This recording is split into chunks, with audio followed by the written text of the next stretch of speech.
Welcome to the Goalbusters Expert Peak Productivity Tips podcast, where top business experts get just 7 minutes to answer 5 rapid-fire questions about what they do and how they stay productive.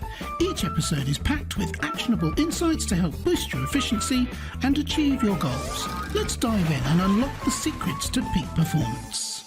Well, hello everyone. My name is Robin J. Emden and I'm an accountability coach and the author of Get Resultsology, the science of getting stuff done. I work with people who run their own business. No boss, distractions everywhere, and never enough hours in the day. Together, we cut through the noise, sharpen their focus, and follow through on the big ideas that actually move the needle. That's what I call the momentum formula. Do it today, profit tomorrow, and repeat. So if that sounds like the kind of breakthrough that you've been looking for, then you are in exactly the right place. And speaking of being in exactly the right place, I am delighted to welcome our guest expert today, Mike Vardy. Mike is a writer, speaker, coach, and productivity strategist focused on shifting people from managing time to crafting it with intention. He hosts the podcast, A Productive Conversation, created the time crafting framework, and has been helping professionals and organizations boost focus, clarity, and impact for over 15 years. And he's just told me he's working on his new book, so that's exciting too. Mike, welcome to Goalbusters. Thanks so much for having me, Robin. Looking forward to this conversation. So am I, very much indeed. Whereabouts in the world are you, Mike? I am based in Victoria, British Columbia, Canada. Oh, emphasis on the British, thus you're drinking tea in the background, which is just absolutely tiffing and perfect, the perfect thing to do. All right, I'm waffling on. Shall we do the questions instead? I don't know what I'm talking about. All right, let's put the clock up on the screen and get started. And there it goes. Mike, could you tell me, please, who is your ideal client? So my ideal client is somebody who's like capable and thoughtful and just really tired of feeling busy without feeling fulfilled. They're usually a knowledge worker or a creative or business owner, and they've already tried like apps and systems and schedules, but I guess they just feel like time and their relationship with time is being spent rather than lived. So they don't really want to do more. They want to do what matters, and they want to do it consistently and sustainably without burning out or numbing out. Fantastic. Very succinct and to the point, which is what we always get with ideal clients. People know who their ideal clients are, and it's lovely to hear that. So what exactly is the problem or the problems that you solve for them? So the problem that I solve is that time management is a misnomer, and I help people repair their relationship with time, because time is bigger than all of us. So we can't manage time. It's arrogant to say that we can, because it's been here before us. It'll be here after us. So what we want to do is repair our relationship with time. So the problem is most productivity problems aren't about like discipline or tools. They're really about like misalignment. They confuse, like people will confuse motion with progress, quantity with quality. Quality often takes a back seat to quantity, and urgency and importance often get conflated. So what happens is they have this constant sense of pressure, guilt, or fragmentation, any or all of those things.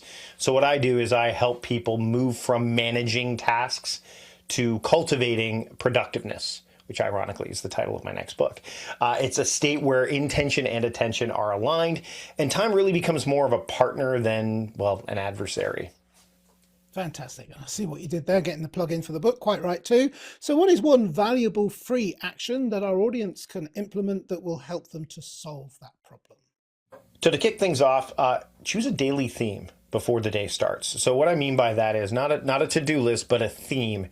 And really what you need to do is ask yourself, what kind of day is today, right? So maybe it's a day where you want to focus on creative work or administrative work or learning or connection. Like today, as we're recording this, today is my connection day. Recovery.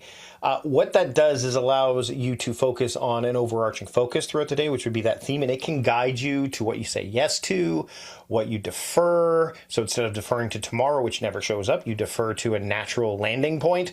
And then really how you judge success at the end of the day also, that comes into play.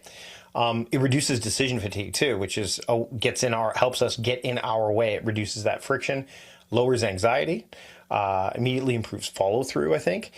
without really adding any more structure. I think daily themes can really go deeper than this, though. And in my book that's currently out now, The Productivity Diet, I dive deeper into the practice of building daily themes, working backwards from your certainties, and so on and so forth. So I think, but if you want to just get started today, pick a daily theme, like for tomorrow, if you're listening to this today, and see how that helps guide you throughout your day. And you'll feel more productive because you're going to be focusing on less, the stuff that matters. I absolutely love that. And my ears pricked up when you talked about Recovery Day, which I think means a lot more than New Year's Day, doesn't it? So we better move on. So now that we have a better understanding of what you do, let's dive in briefly into goal busting, focusing on how to maximize productive time to achieve your business goals. Clearly, we've already been talking about that, but I'm greedy. So could you share any more tips or advice for someone looking to improve their productivity habits, please, Mike? I think we are looking at the wrong verb when we are trying to do this. We look at optimization, and what we should be looking at is creating rhythm instead. Okay, so productive people don't try to squeeze more in or constantly fiddle or tinker. They look at repetition, meaningful patterns that they can repeat, things that they can sustain, right? So startup rituals, shutdown rituals, like protected focus blocks. So those for me would be horizontal themes, or if you use time blocking, that can be helpful. Regular reflection. Not a lot of people take into account the idea of how our reflective practice can help. And I think that the key thing to remember is productivity is not about doing more things. It's about doing fewer things with care. So if your system doesn't leave room for recovery, reflection, or recalibration, then it's not going to be sustainable. And that's true no matter how efficient it looks to you. Yeah, absolutely fascinating. I'm really enjoying the value that you're bringing to us today. Absolutely fascinating indeed. Lots of great tips already. And we still have one question left, which is, what should I have asked you today that I didn't, Mike? And obviously your answer, please. So I was thinking about this as we're leading up to the episode, and I'm like, one thing I don't get asked very often, I wish people would, is what does success actually feel like when you're productive, right? Because most people will look at how many things they got done during the day. Did I get to inbox zero? Like checking off as many boxes as possible. And I think the problem there is if productivity only shows up as exhaustion or resentment or constant urgency or just cranking widgets, something is really wrong. Productiveness feels calmer, clearer, more humane as opposed to inhumane. You'll finish your days with a sense of enough, right? Not because everything's done, but because what mattered received your best attention. I think that's really the goal. Yeah, absolutely. And one of the things that I always say to people as well is you've got to be productive on things that really matter. It's not just a blank. I mean, if you spend the day clearing the garage and your business is SEO and finding more clients to help with that, clearing the garage will feel very satisfying when it's done, but how's it helped your business? Yeah, and that's where a theme day such as stewardship or home or household can be really effective in that regard. I think one thing I've thrown around a lot is we got to stop doing productive and start being productive. And a lot of what happens is checking off boxes indiscriminately is doing productive, right? But being productive, there's a deeper sense. You're tapping into not just the logical part of the equation, but the feeling part, and it's really a reasoned way to make your way through life. Yeah, absolutely. And when we can do this, we can do that. We end up doing all over the place, and at the end of the month, the day, the week, the month, the year, we haven't made any progress at all. So you're done. Right. Yeah, you're done. Not those things, but you are done. Absolutely, yes, indeed. Mike, that's been absolutely fascinating. And we said at the beginning that I can talk for England and you like talking a lot, and we got through it. I feel like we have talked a lot, and look, it's literally only 7 minutes have gone past, and it's been very, very fascinating indeed. Thank you so much. Absolutely. All right, so I'll just get rid of the clock, and I have one more question for you, which I always do at this point. It's a follow-up question, and it's always a two-parter, or actually, I'm going to sneak in a third part here. So the first part is, how can people reach you if they'd like to get in touch with you? Second part is there like a valuable free resource they can get from you? Which I always say, being British, it's a bit cheeky, but I'm not being cheeky. I'm being realistic. Sometimes people need to find out some more, and they like getting these free resources because it's a really good way of finding out more about your offer. And talking of which, there is a new book on the way, and I'm wondering what you would like to share with us about that. And if you're not able to yet, because it's still a secret, then please tell us about your current book, because I'm sure that would be fascinating too. Sure. So you can find me at MikeVardy.com. I'm also Mike Vardy on all the social platforms, and I post there quite regularly. As for the resource, you touched on time crafting, which is the framework and approach that I've created. This resource will help you determine your time crafting type. So it's an assessment you go through. Are you an avoidant adapter? Are you an underplanner, an overplanner, a sustainable strategist? Like, what category do you fall into? What's your tendency?